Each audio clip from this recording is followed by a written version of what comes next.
My experience in war and my criminal exploits have both put me in situations of real danger, and I am not a man easily unsettled. In this moment, though, I was like a child, confronted with a pair of mythological creatures. A dragon had appeared before me, belching flame and sulfur, accompanied by a unicorn, and all I could do was gape in wonder, because I knew who these two men were.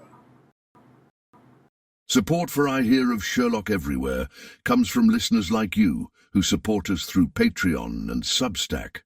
Bonus material, thank you gifts, and more await at patreon.com/IHearOfSherlock and at ihearofsherlock.substack.com.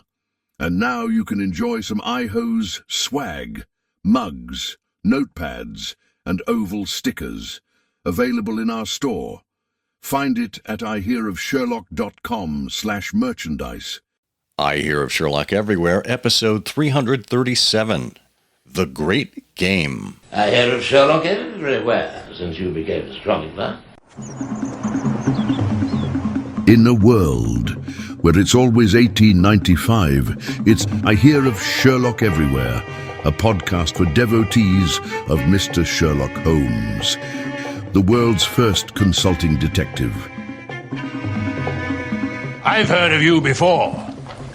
You're Holmes the meddler, Holmes the busybody, Holmes the Scotland Yard Jack in office. The game's afoot as we interview authors, editors, creators, and other prominent Sherlockians on various aspects of the great detective in popular culture. As we go to press, sensational developments have been reported. So join your hosts, Scott Monty and Bert Walder, as they talk about what's new in the world of Sherlock Holmes. You couldn't have come at a better time! I'm Bill Curtis. This is I Hear of Sherlock Everywhere. Now, here are your hosts, Scott Monty and Bert Walder. Oh, thank you as always, Bill Curtis. It's always a delight to hear your bass tones like that. Yes, this is I Hear of Sherlock Everywhere, the first podcast for Sherlock Holmes devotees where it's always 1895. I'm Scott Monty. And I'm Bert Walder. And Bert, you are great. I don't care what your game is. Oh, well, thank you very much. I know I grate on people. I just don't want to do too much of that. Oh, always grating, yes. Yes. Well, we are delighted to have an author, a producer, multi-talented individual with us today. Stop the compliments. Oh, come on. Oh, in addition to you, I know there's hardly room in this place for two of you. What? No, we have, well, you'll hear about the specifics about Arvind Ethan David in his bio, but he has a new book out. The book is The Great Game, and it's going to be published on July 14th. So we're dropping this episode just a few days in advance to give you a chance to get your pre-orders in. But the interview was wide-ranging, and what a fascinating individual he turned out to be. So we're excited to bring that to you. And we're also excited for you to help us bring the show to everyone. You can support us on Patreon and on Substack, and by buying some iHo's merch. If you'd like an iHo's mug, we have those available for sale at our store. You just need to click on the link in the show notes. Of course, you can always check out the show notes on ihearofsherlock.com or in the notes section of whatever podcast platform you happen to listen to us on. And there are also links to our Substack and Patreon sites as well. If you are a supporter on either of those platforms, that means you get to listen to the show ad-free, and you get to listen to bonus content when we have the occasion to bring it to you. So thank you very much in advance for helping us bring the show to other people and supporting what it is that we do here.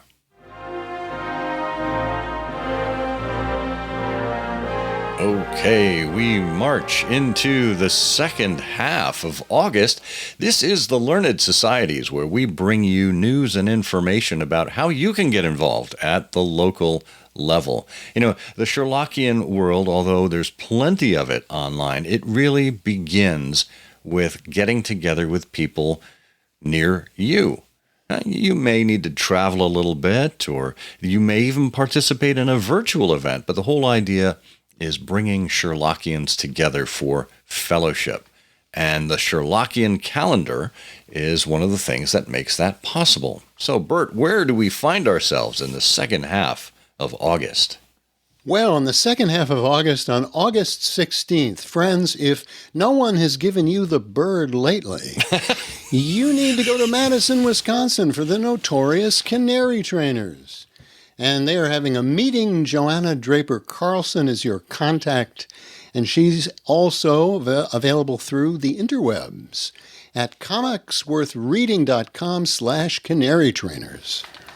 And also on August 16th, stop, listen, what's that sound? Well, it's the sound of the Baskervilles. They're having a meeting in Seattle, Washington.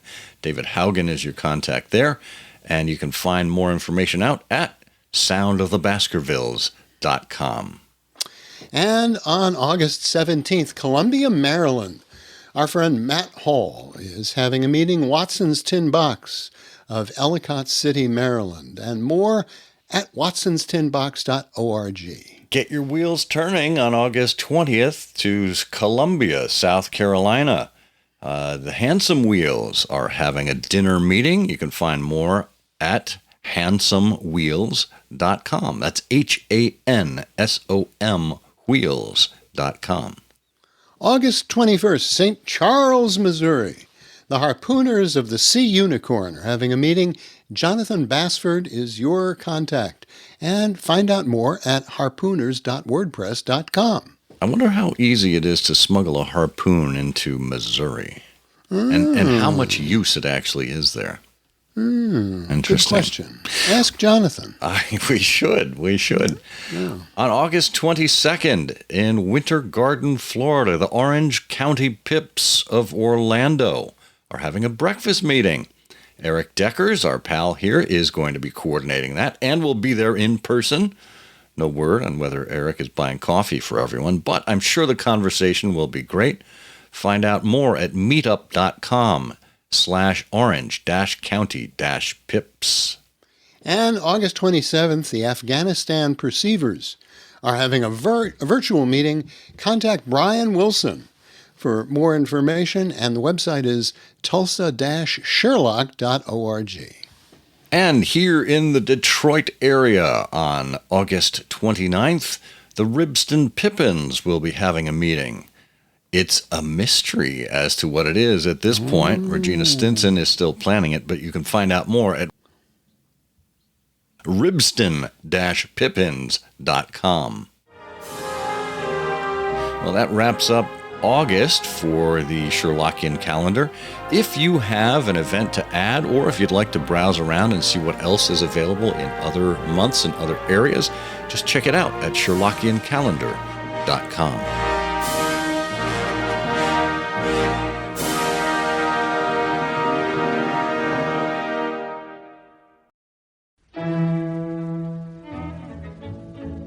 Arvind Ethan David is a writer and producer whose work spans Broadway, television, and film.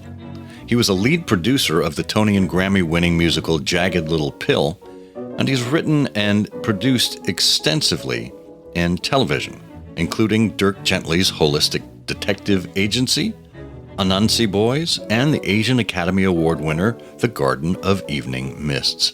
He was recently nominated for an Olivier Award for his adaptation of The Boy with Wings in the Best Family Show category.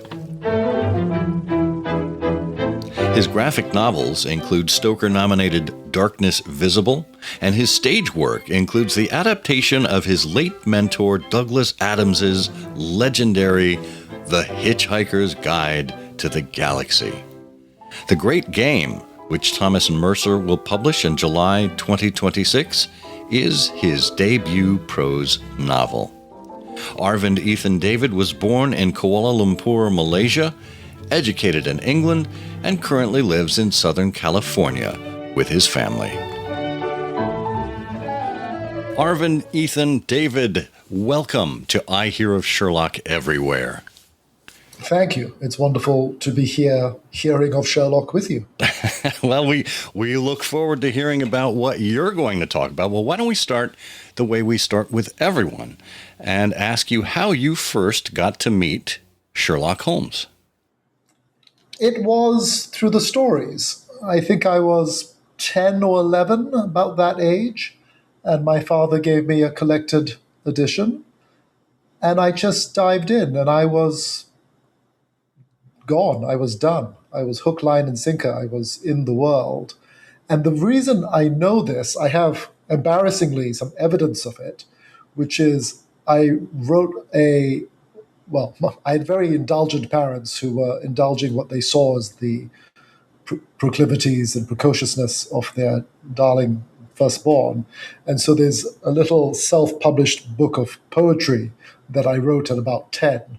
And the first of them is called 221B Baker Street. So I have evidence that I had fallen deeply at that early age. Do you still have that? I don't have it with me, but if you want me to, I can remember the first stanza, so I can give it to you. Please, if you can. Now, this is juvenilia. This is a 10-year-old. Understood. It goes, 221B Baker Street, where two old friends used to meet.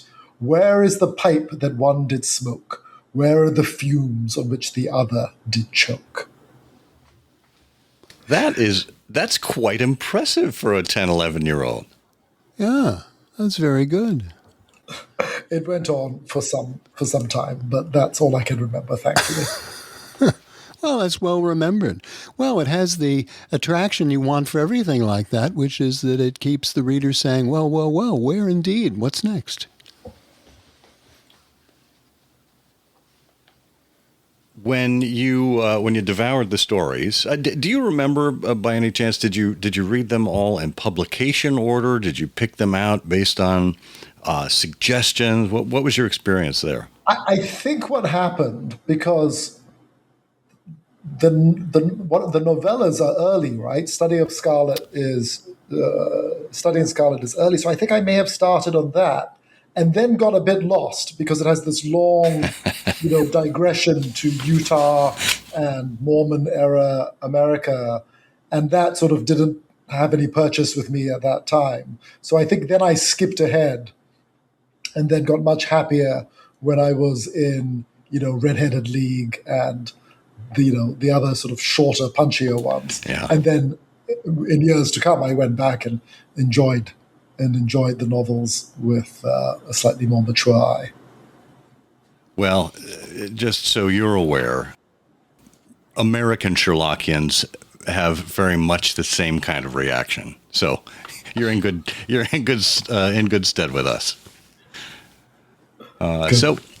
So you had this proclivity for a creative writing early on. Did you determine then and there that this is what you wanted to pursue as a profession? How did it kind of play out?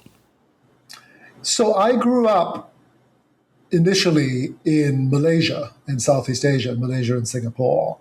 And as growing up in the 80s out there, the idea of a life as a professional writer just seemed, well, I didn't know it was a thing. I guess I was aware that writers exist because I was reading their books, but to view it as a profession was a leap of imagination that I wasn't capable of back then.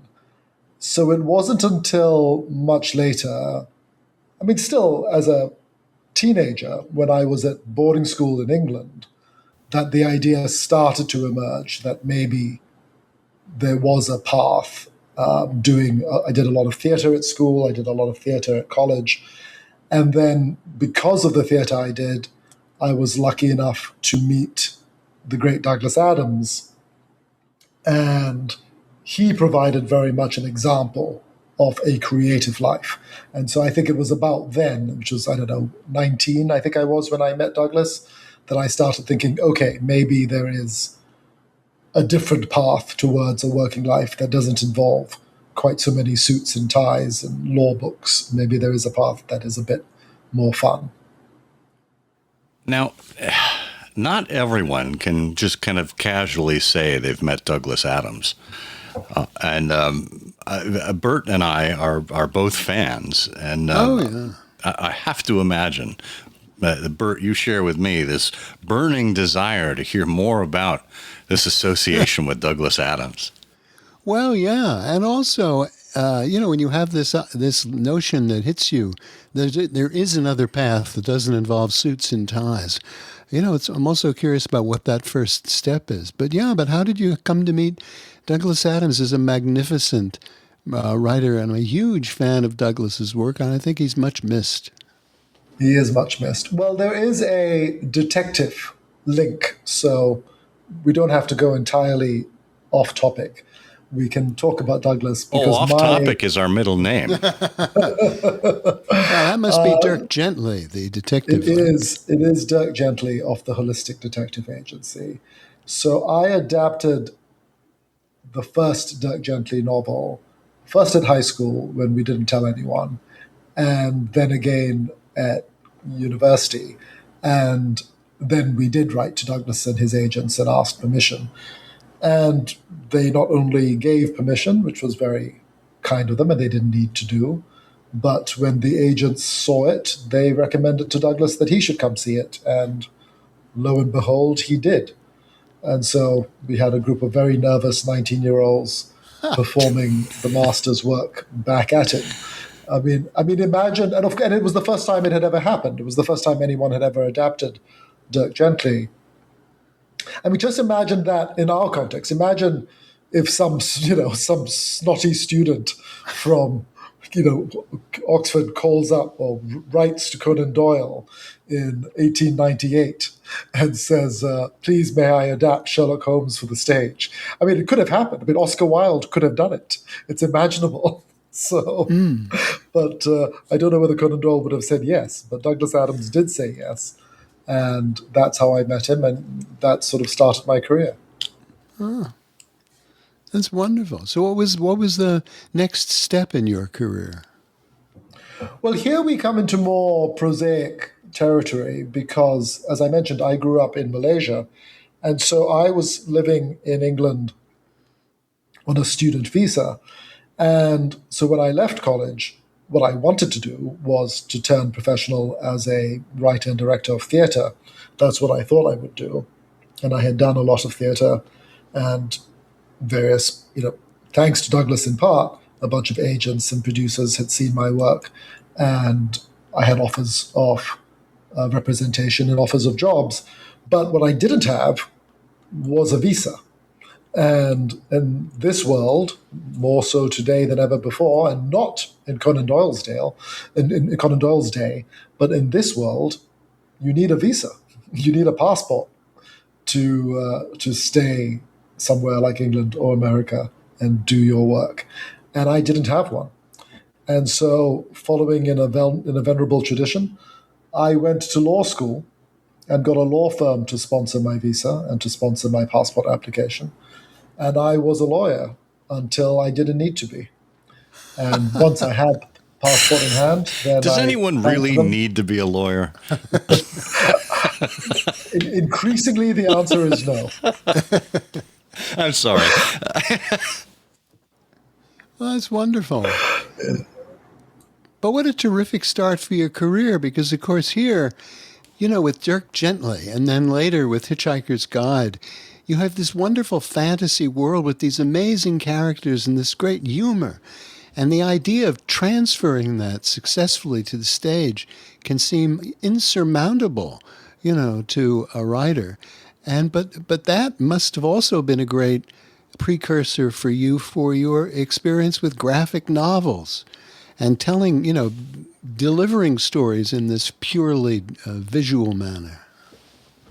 Well, it is a thing that Douglas was certainly an example of. he adapted Hitchhikers into every medium existing or yet to be discovered, from books, from radio first, then to books, computer games, television, the towel, the graphic novel, and ultimately the film. And he did indeed have a go at a stage version. It wasn't terribly successful, but he did. And so I felt he was an example of this, and he sort of had given both implicit and actually in his life explicit permission to me to have a go. And so that gave me confidence. But also I think, and this is something where the Victorian Edwardian tradition is very relevant, these days you find yourself maybe a little bit pigeonholed. You're either a novelist or you're a screenwriter or you're a graphic novelist or you're a playwright. There are few people who do all those things to a high level. But in the 1900s, if you were a man or a person of letters, although most of them at that time were men for reasons we can get into, you did it in all the mediums. Sherlock started as stories, of course, but was on the stage very quickly. And Conan Doyle's, literary crowd, whether it's J.M. Barrie or A.A. Milne, all worked across stage and page, as of course did Oscar Wilde, as did Bram Stoker. This entire group didn't see the distinction. It was part of the great British amateur tradition that you could do anything if you set your mind to it and went to the right clubs. Yeah, I think you're absolutely right. And that is the mark of a great storyteller, I would think. That regardless of whether one is operating on the page or on a stage or on a screen, small or large, or even with radio adventures, the ability to engage the audience and to create, first of all, interesting characters around which to create a great plot. This should transcend any kind of medium if the subject and the storyteller are right and right for each other. So when did you have an opportunity to combine this early love of Sherlock Holmes with then your burgeoning kind of creative career? I think the first steps were probably Dirk Gently, because I think Dirk is, in some insane way, a sort of bastard, gene-spliced, bizarro world descendant of Sherlock. Douglas unquestionably read his Sherlock, and in Dirk Gently created a detective who did everything the opposite, who did everything wrong. He doesn't believe in clues. He doesn't believe in telltale pocket fluff or fingerprints. He believes only in the interconnectedness of all things. But that is set up in specific juxtaposition with Sherlock's method. So my first professional experiences were adapting Dirk Gently. And I've done it now, 4 or 5 times for the stage, for television, in graphic novels, and I'm just starting to do it for television again in a new way. And so I found myself, of course, bringing something of my own to it. And one of the things that is in me and has always been in me is how I was formed by my early reading of Sherlock. So I think that's probably my first go at writing detectives. But it's certainly not my last. I then, more recently, I've been working with the Raymond Chandler estate on adapting Philip Marlowe in a few ways. I've done a graphic novel based on the early Marlowe novella, Trouble Is My Business. So that was a lot of fun. And I'm doing some other stuff in the Chandler world. And now with The Great Game, I finally dared to approach, the detective. I've dared to approach Sherlock. and Raffles, of course. So how did you decide to include Raffles in your lasso here of characters? Well, this may be heresy on this particular podcast platform. This entire podcast is heresy. You're Impossible. in good company. So at the risk of attracting overripe fruit from your listeners, I will say that actually the first decision in writing The Great Game was to resurrect Raffles and Bunny. That was actually the starting point. We can talk about the whys, but it started with that insight that it would be something interesting, that they had been forgotten and they didn't deserve to be forgotten. And bringing in Sherlock and Watson sort of happened in the writing, and was something I resisted for a while, but ultimately they are irresistible. Well, let's talk a little bit about the why. I don't think, by the way, among our listeners, there's any heresy at all involved. And of course, there's a great filial connection on the side of E.W. Hornung, who was a brother-in-law to Conan Doyle. Conan Doyle also attributed, a tremendous amount of humor to his then late brother-in-law. I think he attributed the joke, there's no police like Sherlock Holmes, to one of Hornung's witticisms. But let's talk a little more about why Raffles, because you're absolutely right. It doesn't deserve at all to be obscured. And it's intriguing that he is, and I have a few theories, but I mean, to your listeners, he will not be obscure, I'm going to assume. I'm going to assume that this group knows of, as you say, the filial connection and the dark mirror of Holmes and Watson that are Raffles and Bunny. But just in case anyone, is listening who doesn't, so E.W. Hornung, Conan Doyle's brother-in-law, as you say, and a man of letters in his own right, a sort of minor man of letters, but part of the club, part of the... Literally, they all played cricket together in J.M. Barrie's Al-Akbar Barrie, the ridiculously named Cricket 11 that he founded and ran, which boasted Conan Doyle, Jerome K. Jerome, A.A. Milne, and E.W. Hornung, amongst many others. So they all knew each other, and then one day Hornung comes up with this idea to write the story of an amateur cracksman, of an amateur society burglar, and his long-suffering chronicler sidekick, Bunny, and dedicates the first volume to Conan Doyle, or to ACD, this form of flattery. And they become crazy famous. They become, bestsellers, notorious, and for 50 years are in the canon at the same level as Sherlock and Watson and Peter Pan and Pooh and Captain Nemo and Dracula. They're up there. They're radio adaptations, stage adaptations, movies are made, and then suddenly they disappear. And from about 1950, other than a couple of BBC radio adaptations, they disappear. And these days they're quite hard to find, in proper print editions. And I just couldn't understand that. They're fantastic. The stories are fantastic. The characters are fantastic. They're subversive anti-heroes with, who steal from the rich but don't give to the poor most of the time. But yet patriotic and yet honorable in their own way, also infused with a sizzling sort of homosexual erotic charge that is very rare in mainstream literature of the period.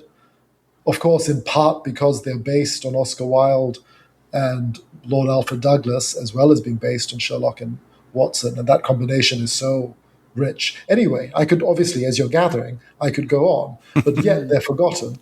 And I was like, let's not let them be forgotten. Let us write a new Raffles adventure. And so that was my way in. That was what I set out to do.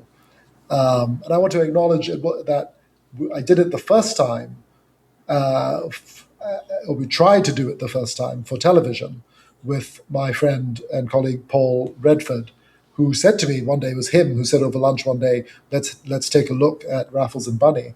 And so that was how I got back into the world, and we set up a TV pilot in the network Hollywood system, which doesn't work, and therefore the pilot never happened. But it got me back into the world that I had known as a kid. And years later, when I was asked to write this book, when I was asked to write a book, that was the idea that had been knocking around. So I take it then that you discovered Raffles in your youth after you discovered Sherlock Holmes? Yeah, in my teens, I think. I have a less clear memory, but I think at school in my teens. Okay. And did that take you in any other directions as well? I mean, Conan Doyle had, The Adventures of Brigadier Gerard, and of course we had the Flashman series, which kind of also touches in that area. Were there any kind of outcroppings, or were you really determined to stick within the whole detective fiction genre? Oh no, as a reader, I've read a lot of it. I've read a bunch of Flashman. I'm a big so. In terms of Conan Doyle, I also love the Challenger stories and The Lost World. And in fact, I have tried to adapt those. And that's the last time I found myself flirting with the Baker Street Irregulars and indeed with the Conan Doyle estate itself, and sort of in this world is about, I can't remember now, 7 or 8 years ago, I optioned the Challenger stories and the character and set about trying to make a TV series, which in the way, as we're gathering, in the way of most TV, didn't happen. But we spent a happy few years trying to do it, and some enjoyable dealings with the chap who was then in charge of the estate, who you've had on your podcast, John Nellenberg, the late, great John Nellenberg, and I got to meet. And in fact, I remember suggested, I think trying to show off my own Sherlock knowledge, I suggested a particular bar in London that I remembered, being featured in the stories. And I got back this charming note saying, no, we can't possibly meet there. That's where Colonel Moran poisons Sherlock. And I'm like, what? And he goes, we're going to meet at the Criterion. That is a much more auspicious place for a first meeting. So we met at the Criterion. And so as I say, I've been, both generally, the literature of the period is of great fondness to me. But I've made my way around the Conan Doyle universe. That's marvelous. That's marvelous. And of course, John, was a great friend of the show here, and we both knew him from the Baker Street Irregulars, just a font of knowledge. And he was the U.S. representative for the Conan Doyle estate for quite a few years. So how then did the great game come about in terms of going from concept to reality? Was this something that you concepted? Was it something that was commissioned based on your previous work? How did it actually come to life? So I had written during the pandemic. So most of my career is film and TV and stage, which were all things that came to a crashing halt in the spring of 2020, when the pandemic shut down the world. And they were obviously not the most important casualty of that time, but from my selfish personal perspective, I had a show on Broadway which shut. I had a TV show in production which stopped. And I found myself, other than sort of pastoral duties to my family and to the teams on those shows, with nothing to do. And so what I did, because it was one of the few things you could do creatively in the time, and you're going to think I'm going to say I wrote a novel, but I didn't. What I did instead was I wrote a series of what used to be called radio dramas, but these days would be called audio originals, and, or scripted podcasts. There you go. And I wrote a series of mystery plays, I suppose, and I wrote them for Audible. One of them had a detective, but all of them had sort of mysterious twists and turns. And they did pretty well on Audible. They managed at the top of the charts for a while over that period when everybody was listening to a lot of audiobooks, and thankfully still are. And out of that came the idea to do a collection of short stories, a print collection of short stories. And so my agent said to me, I think I had done 6 of these Audible things. And my agent said, look, 6 isn't enough. Can you come up with one-pagers for 4 or 5 more? And then I can take them out to publishers.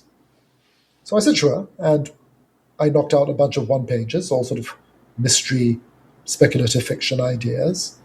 And in one of them, I wrote a one-pager about how a society burglar in Edwardian London finds himself in the middle of a job being confronted by a horrible and grotesque murderer and a murder and a near supernatural murderer.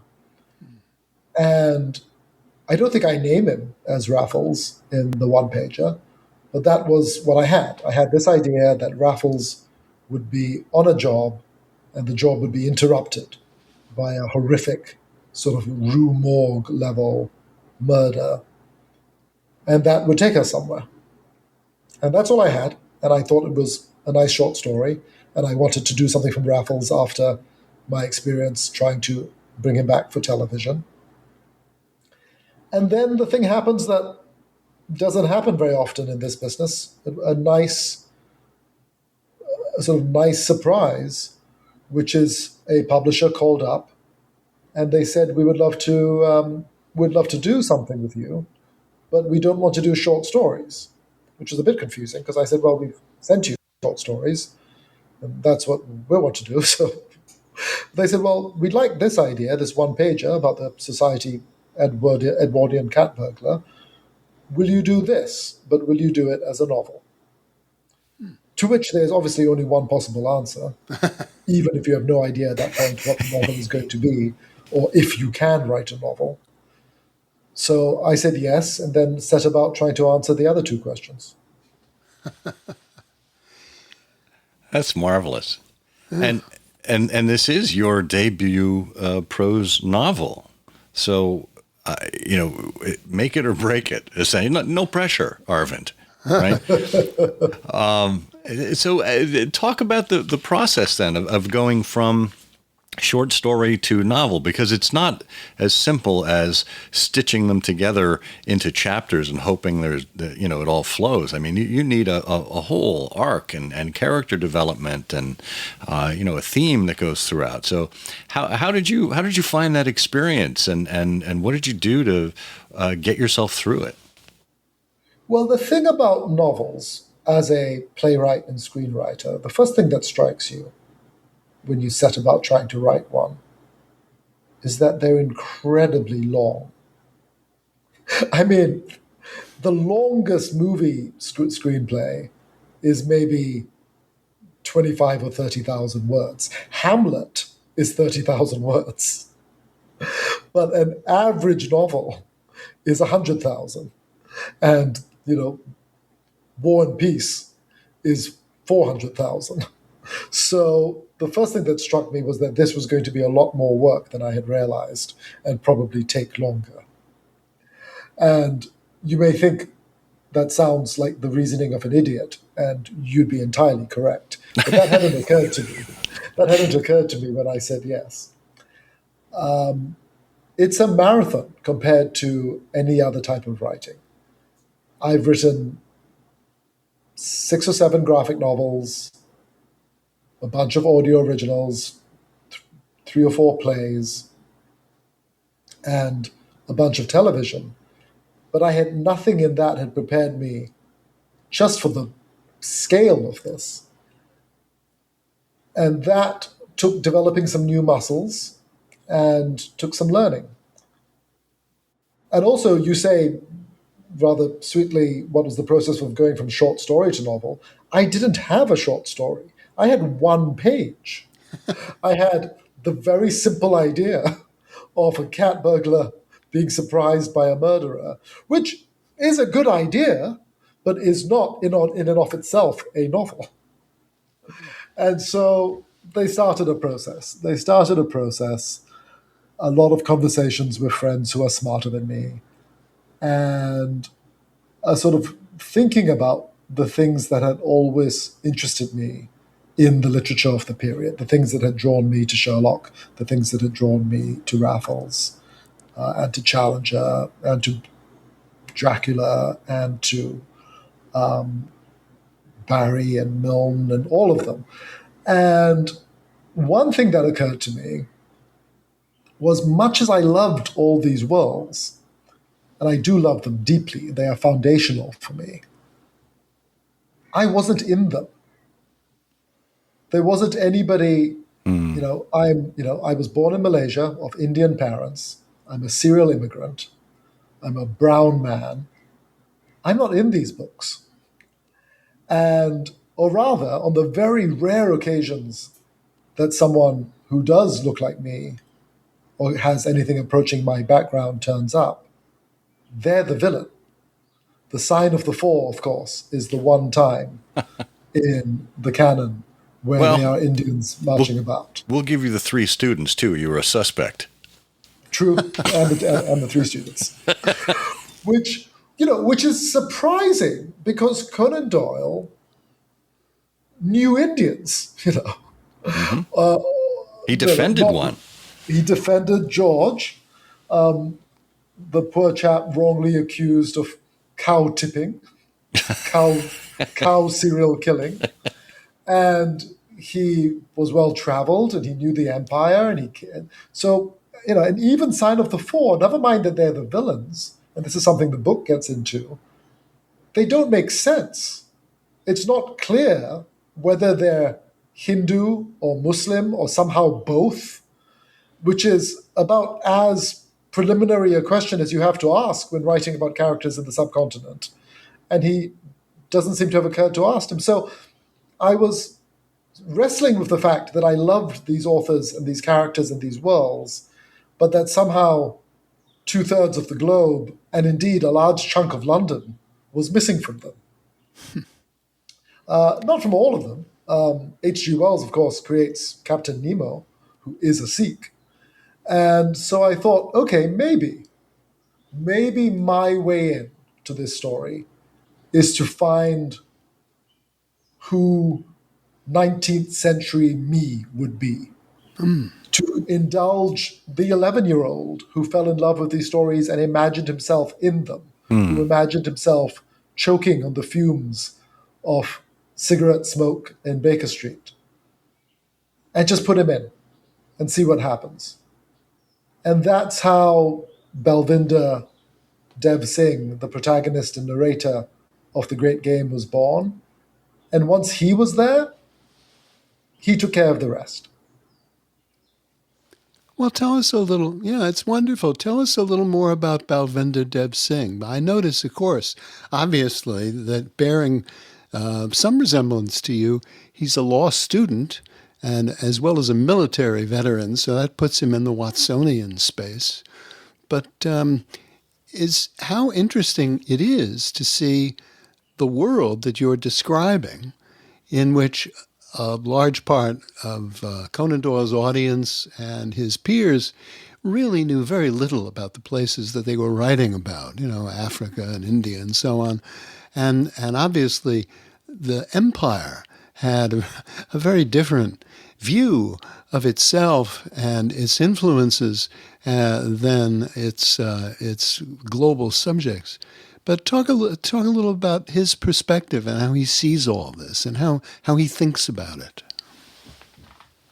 So Balvinder is, as you say, he's a law student, he's a pupil barrister, and which was not was rare but not unheard of. There were plenty of Indians attending the Inns of Court in those days. Gandhi, Nehru, Jinnah, all these fathers of modern India and Pakistan came up that way. Indeed, and plenty of Caribbeans and Africans were also working their way. Sylvester Williams, the founder of Pan-Africanism, has a cameo in the novel, and he was at law school and at the Inns of Court at the same time as my story takes place. So, but he's also, as you point out, a war veteran. He's a veteran of the Second Boer War, and that is something that doesn't get talked about, but other than by Indians. All of us who trace our heritage to the subcontinent know that Indians fought in every major war of the British for the last 150 years. And, the Second World War, the First World War, and the Boer War. And most of those people are not remembered. They lie buried in unmarked graves. They're not in the official accounts, the official British accounts of the war. And in the Boer War, at any rate, they weren't even allowed to serve as sort of proper, as proper army, as proper military. They were what was called auxiliaries. They were given, which, as Bal says, is a 10-shilling word for a halfpenny job. And they were given the bad job, the rubbish jobs. They were asked to be the stretcher carriers, the cleaners, the extremely dangerous jobs, often not given a weapon, but in the front lines. And so I thought, okay, we know Raffles served in the Boer War. In the canon, he dies in the Boer War. But I was like, what if Raffles didn't die?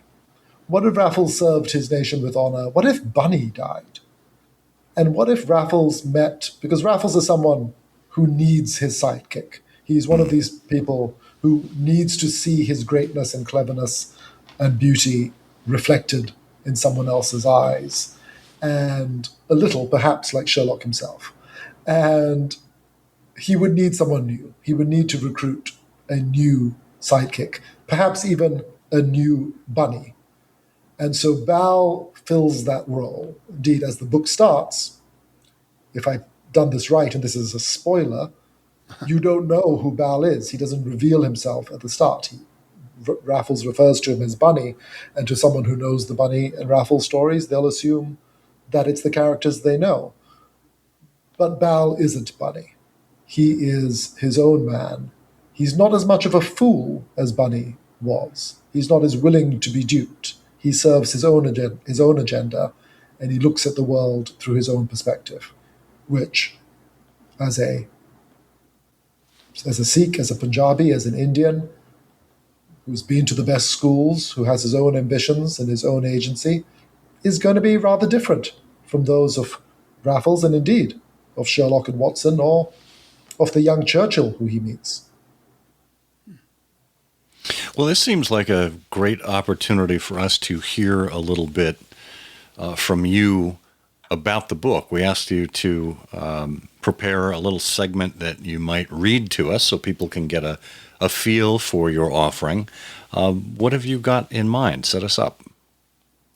So what I thought I would read is germane to this podcast and this discussion, is the moment in which Balvinder meets Sherlock. And I think all we need to know to set it up is Balvinder and Raffles have been summoned. They have witnessed this gruesome murder. They have offered their assistance to the police, and they have been summoned to Whitehall. They don't know why. They don't know who they're there to meet. And they've been escorted in by now Superintendent Lestrade. Two others were already within, sitting together on the far side of the massive conference table that bifurcated the room. Both were elderly men, with graying hair and the marks of age on their faces. I took a step into the room and then came to an abrupt halt, as I recognized them, and a sudden lightheadedness came upon me, forcing me to steady myself by leaning on Raffles. My experience in war and my criminal exploits have both put me in situations of real danger, and I am not a man easily unsettled. In this moment, though, I was like a child, confronted with a pair of mythological creatures. A dragon had appeared before me, belching flame and sulfur, accompanied by a unicorn, and all I could do was gape in wonder, because I knew who these two men were. The shorter of the two was a friendly-featured chap, a little heavier than perhaps he had been in his prime, who was in the process of clambering to his feet with the aid of a stout wooden walking stick. A smile of recognition blossomed on his face as he extended his hand to Lestrade. His companion, by some distance the taller, remained stretched out in his chair, his legs akimbo before him, the top of his head balanced on the headrest, apparently asleep. I knew his appearance from the papers, of course, but he looked different now from the familiar public image. He had grown gaunter in his advancing age, and the celebrated aquiline head now loomed larger than ever, dominating one's impression of him. His great noble skull was disproportionate even to the considerable length of his body. His hair was scraped back severely, tightly lacquered, not a strand out of place. This was done, one suspected, not out of vanity, but out of a desire to minimize distraction, to have nothing interfere with his keen senses, not even his own hair. He turned towards me then, his eyes snapping open. They were not an old man's eyes, but keen and piercing, and I felt them bore into me as I was subjected to the cold appraisal of his legendary intellect. Helplessly mesmerized, I stood in silence, observing him, observing me, his attention darting from my hands to my cuffs, my trousers, and then to my boots, then back up to my face and beard. How strange, I thought, that in the priorities of his inspection, it is my face he looks at last. But doubtless, he has his methods. Having made his appraisal, he turned away, and seeming to lose all interest in me, stretched and yawned. I was devastated. To be found interesting by him would have been the highest praise possible. To be so dismissed was hard to take. Lestrade, who had blithely missed the subject of the moment, now declared himself host and was busy making introductions. May I present to you A.J. Raffles and his companion, Mr. Balvinder Singh. Gentlemen, it is my honor to introduce two men who need no introduction, Mr. Sherlock Holmes and his colleague, Dr. John Watson. Well, if that isn't enough to hook one's attention and require the purchase of this book, I don't know what is.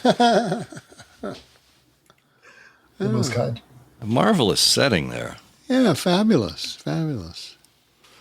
I just love that that mental process you have going on with Singh, in which he's disappointed, to be only the subject of an instant's observation and not interesting. Because isn't that exactly how most of the universe would probably feel if they were walking past Sherlock Holmes, Really lovely. That's just lovely. Thank you. Now, how did you get to, it's a wonderful collection of characters, and it's a lovely idea to have Singh as the eyes and the ears and to look at this world through his perspective.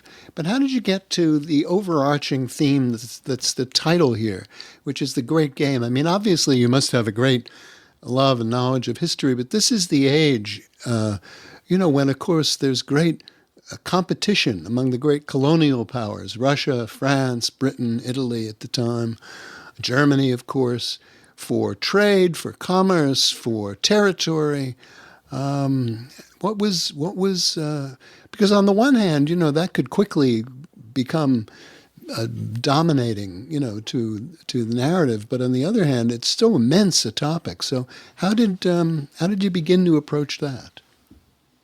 Well, the empire, as you say, is the context in which all these characters swim. It's impossible not to see this period of literature and this canon, not only the Conan Doyle canon or the Sherlock canon, but all its adjacencies, whether that's Raffles and Bunny or Tarzan or H.G. Wells. All of it exists in the context of really the near zenith of the British Empire. And many times in the Sherlock stories, Holmes is explicitly called on to serve the interests of the crown, to serve the interests of the government, which is indistinguishable from saying to serve the interests of empire. And reading that as a child, that didn't occur to me. But reading it as an adult, it's impossible not to realize that that is the context. And it just seemed to me to go, you couldn't write a mystery that didn't abut onto empire in some way, because every great house, every great family, every great fortune in the UK of the time, indeed in the Europe of the time, comes from empire, comes from their colonial interests, comes from the slave trade, the cotton trade, the spice trade, and so on. And so in a way, there was nowhere else to go. To write something honestly in that canon, you had but write it today and write it with Balvinder as your protagonist. You had to confront that reality. More to the point, he had to confront that reality, which is why I say once Bal was created, the rest took care of itself, because all you had to do, once you have this figure, this Indian man in the London of 1905, serving as accomplice to A.J. Raffles, once you put him and you give him a thinking mind and a decent education, then he's going to ask the questions. And once he's asking them, they're going to take him in interesting directions. So it wasn't that I set out, I didn't say to myself, I want to write a piece about empire. I mean, the title was the last thing that came. The title was the subject of much debate and was the thing that came long after the book was finished. I said, I want to write a story about this guy. I want to put Bal next to Sherlock Holmes and see what happens.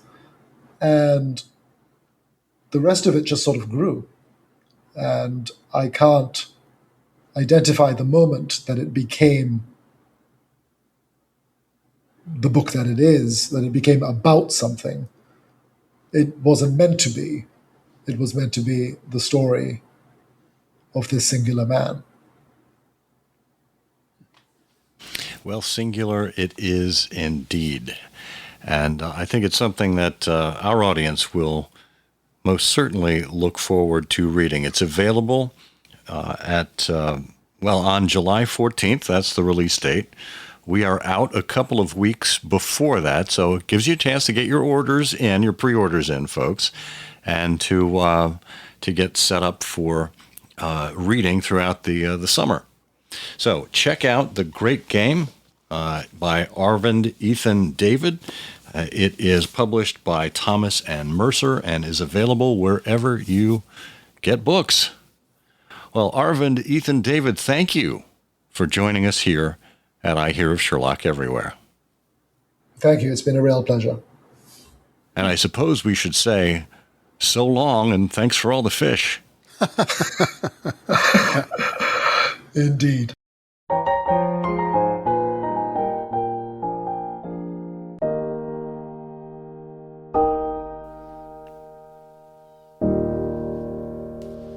Always always something different in the world of Sherlock Holmes. I really enjoyed the conversation, but one of the very nice things, I think, is the opportunity to look at this particular world through the eyes of someone like Singh, who Arvind has created.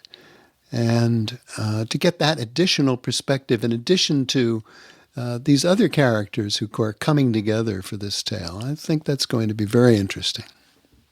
Yeah, I agree. I mean, look, we don't often acknowledge this or perhaps even pay much attention to it because we haven't had to. And that was the point Arvind raised about representation. I mean, the world of Sherlock Holmes and Dr. Watson was very monochromatic, if you will.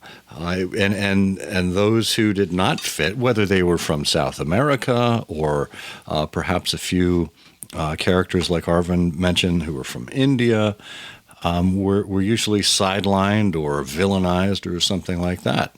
And I don't know if you've noticed, Bert, you go to some of our Sherlockian events and it is very, how shall I say it, homogenous. Well, yeah. And I mean that in terms of like milk. Yeah.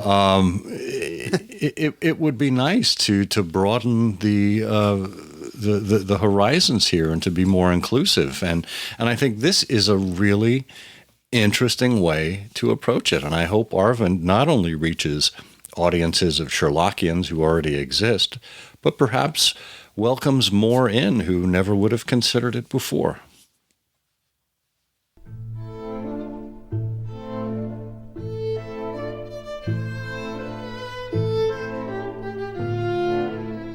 Well, once again, it is time to welcome back our pal, Christian Mongard, who really adds so much to the show each week with his Sherlockian film reviews, something we call examining the pictures. Who's he examining this time? Well, let's find out together.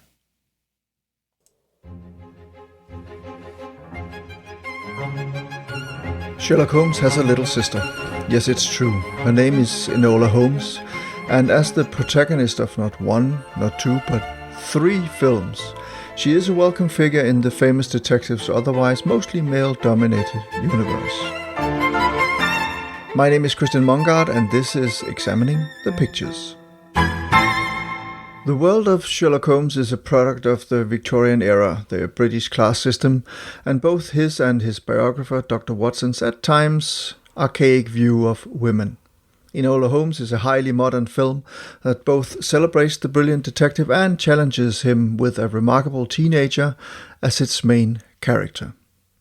And even though Enola Holmes is a bit messy, it is also energetic and charming, not least thanks to Millie Bobby Brown in the role of Enola, who is also the film's narrator, looking straight into the camera when she wants to comment on things, or knows that she has made a fool of herself. It is informative and quite fun. Now, where to begin? My mother named me Enola, which backwards spells alone. And yet, we were always together. And it was wonderful. She was my whole world. Which leads me on to the second thing you need to know. A week ago, I awoke. Mother? To find that my mother was missing, and she did not return. I'm presently on the way to collect my brothers, Mycroft and Sherlock.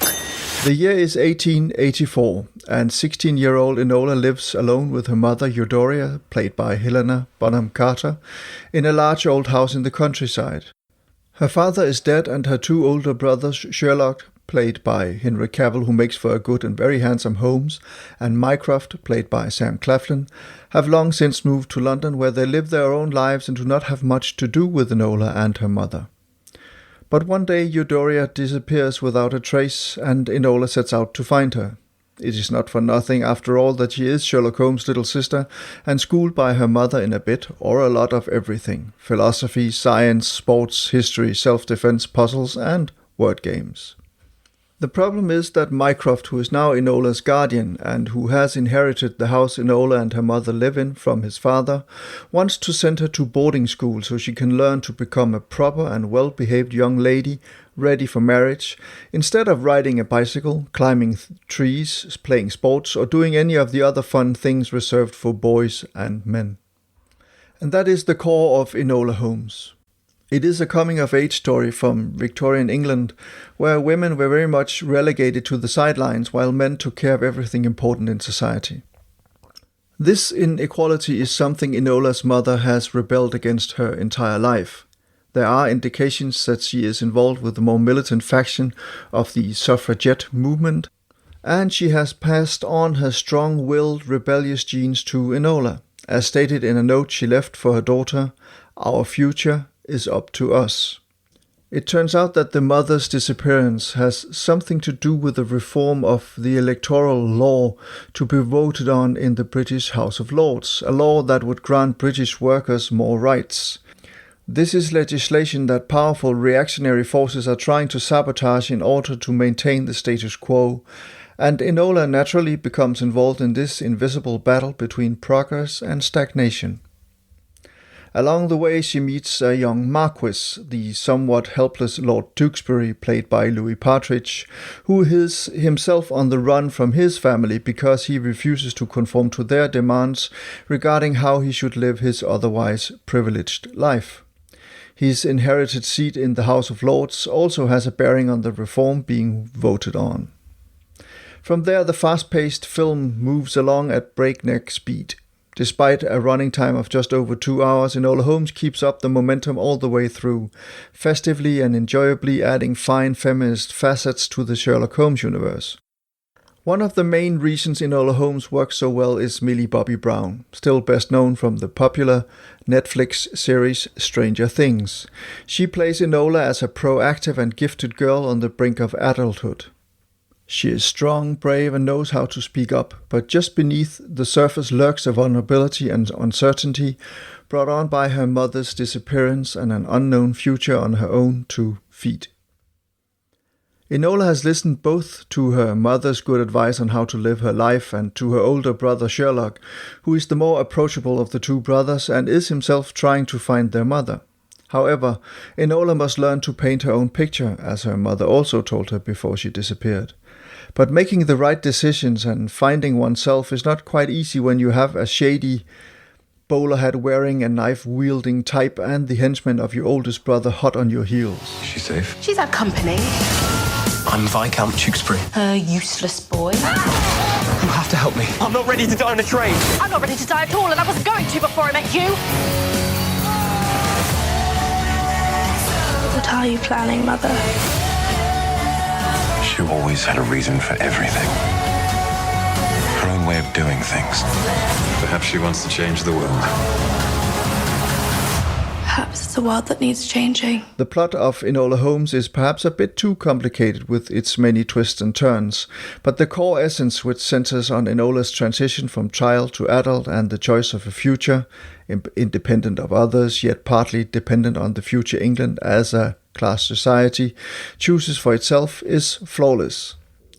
Furthermore, the film is witty, beautiful, and inventively staged with plenty of effective visual tricks. The films about Enola Holmes are based on a popular and very enjoyable book series by Nancy Springer, the Enola Holmes Mysteries, though they only follow the books loosely, making Enola 2 years older than the 14 she is in Springer's books. Also, the books are almost more Dickensian in the sense that they are very concerned with the plight of women and the poor in Victorian Britain, especially London. Dickensian light, I guess you could call it. The first 2 films are directed by Henry Bradbeer, who is also the director of Spider Noir, Prime Video's inventive noir reimagining of the Spider-Man character. And all 3 films are written by the eminent British screenwriter and playwright Jack Thorne. He also wrote the play Harry Potter and the Cursed Child and, more recently, the brutal miniseries Adolescence with Stephen Graham. Next time on Examining the Pictures, I will be talking about Enola Holmes 2. And the time after that, yes, you guessed it, Enola Holmes 3, which can be seen on Netflix from July 1st. The 2 other films can also be found on Netflix. My name is Christian Mongard. Thank you for listening. Fabulous. How interesting. And what a good time to remind our listeners that on our program, we did interview Nancy Springer back in episode 200. And she told us about her creative process, and she was so reflective and thoughtful and open in sharing her story. I think it's one of the best interviews we've ever done with an author. I really enjoyed talking with her. Yeah, I was going to say the same thing. I still think back to that interview. As a matter of fact, I ought to give it a listen again. It's been a while since I've heard that.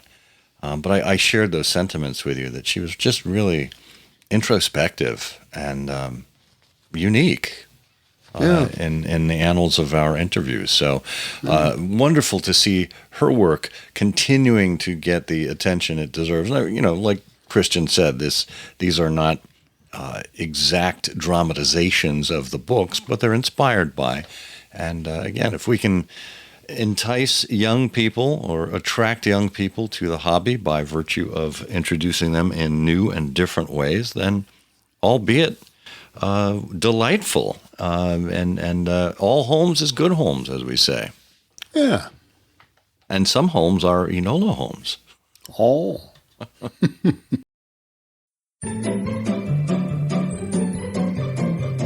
Oh, those plucky strings mean that it is time, of course, for everyone's favorite Sherlockian quiz program. That's right, it's Canonical Couplet, where we bring you 2 lines of poetry and ask you to pluck from the recesses of your mind which Sherlock Holmes story it is that we might be referring to.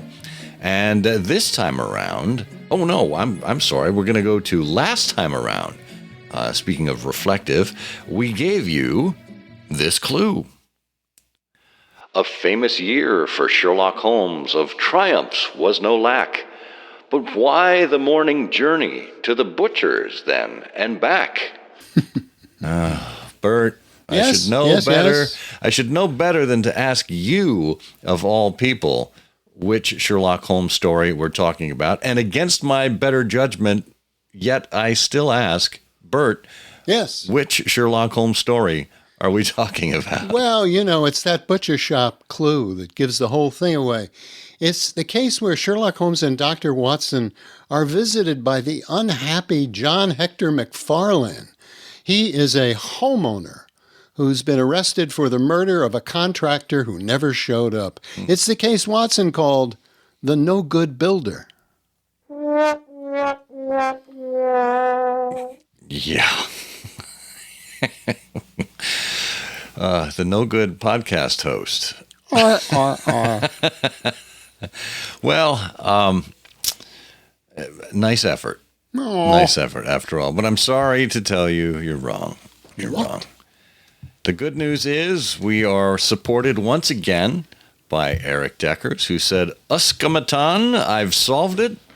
That's Finnish, by the way. It's the story where Holmes and Watson are recruited to stop an alien whaling fleet bent on invading London. Holmes and Watson are equipped with the latest in space technology, including a laser harpoon, which is very familiar to one alien in particular. It's the story Watson called Men in Black Peter.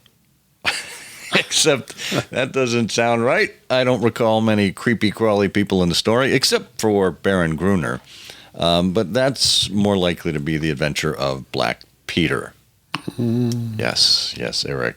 That is correct. That's what we were going for. And of course, Baron Gruner, folks recall from the stories, he was in the Illustrious Client with his binders full of women. So let's turn to the entries we got here. A bit of a smaller cadre this time, but that's okay. We're still going to bring the prize wheel out and give it a big spin as it goes around and slowing down on a low number 5. How about that? Oh. And it looks like number 5 is David Townsend. David, congratulations again. We'll have something from the vault headed its way to you.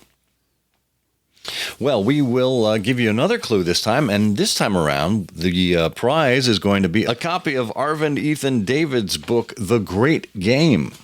So get ready, and here we go.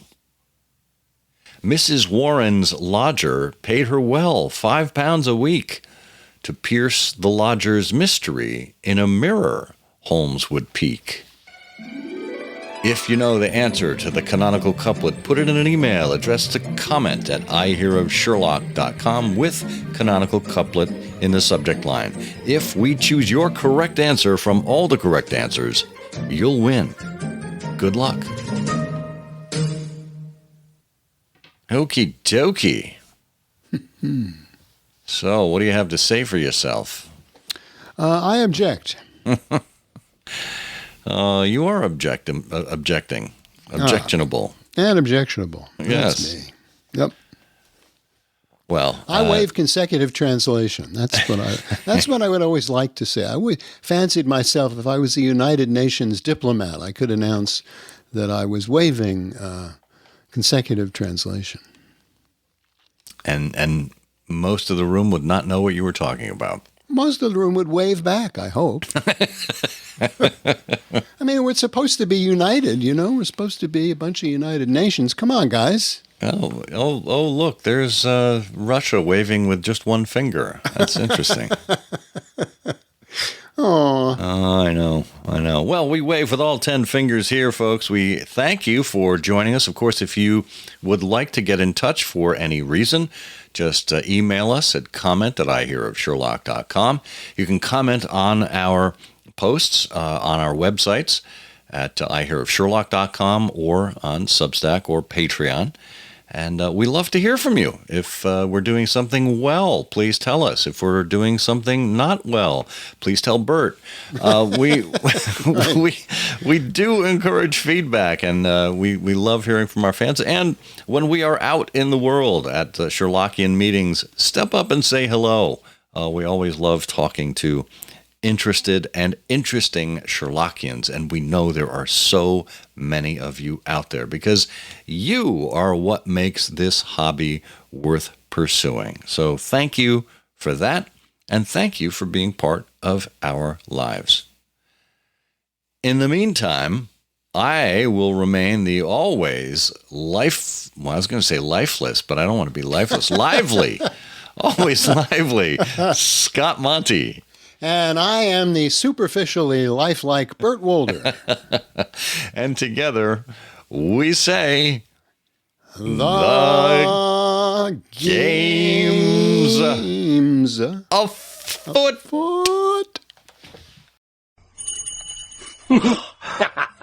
The game's afoot.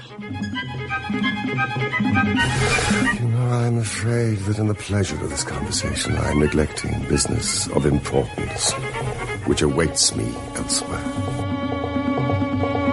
Thank you for listening. Please be sure to join us again for the next episode of I Hear of Sherlock Everywhere, the first podcast dedicated to Sherlock Holmes. Goodbye, and good luck, and believe me to be, my dear fellow, very sincerely yours, Sherlock Holmes.